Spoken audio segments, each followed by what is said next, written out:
What would you do if you had a dear friend of yours whom you love and adore, you expect great things from them, tell you, guys, I love you, but I'm going to die soon, and it's going to be terrible, it's going to be excruciating, but you know what? I'm going to get resurrected, and great things are going to happen from there.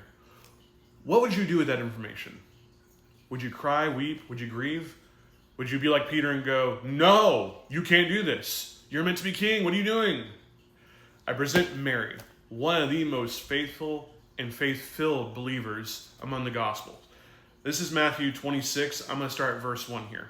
When Jesus had finished all these things, he said to his disciples, you know that after 2 days the Passover is coming, and the Son of Man will be delivered up to be crucified.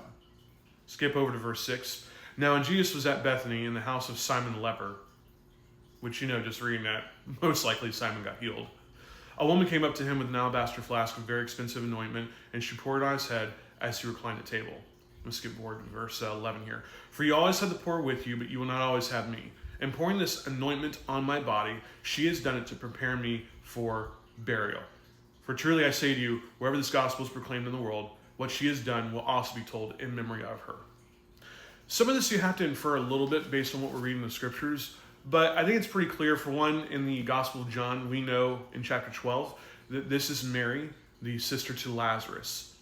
Now, I read the first part of this to remind us that most likely, as disciples have at least heard this a handful of times, that Jesus is going to be crucified. He warns them over and over. This story is probably getting shared with a community of followers, people who are dear and close to Jesus and love Jesus.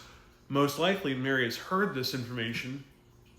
And of course, keep in mind, she has already seen her own brother rise from the dead.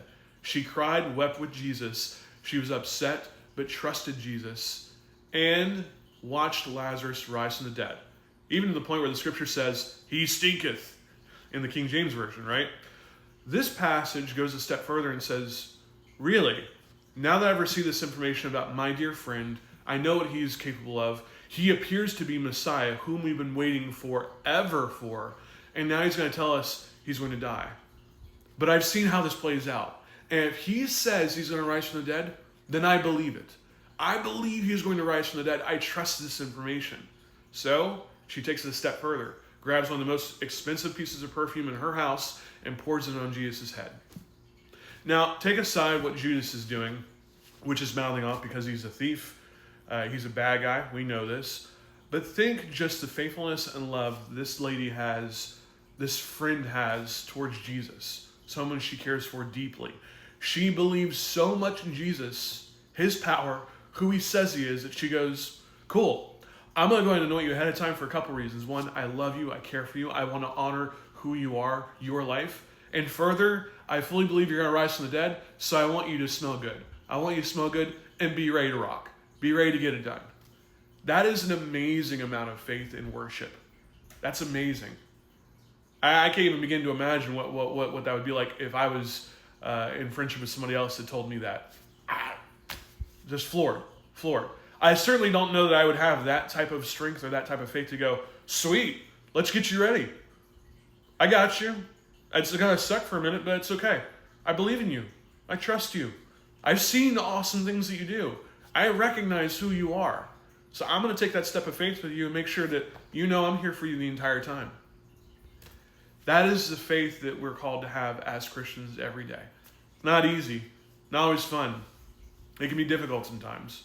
It requires prayer. It requires time to spend with the Lord daily, getting the scriptures and reading it. And sometimes we fail. But the more time we spend with God, the more time we spend with Jesus, the more we recognize what he's capable of in our everyday lives, and that he's a miracle God. And still a miracle God, still able to perform those miracles. So trust and have faith in that, guys. Be encouraged by that. Appreciate you.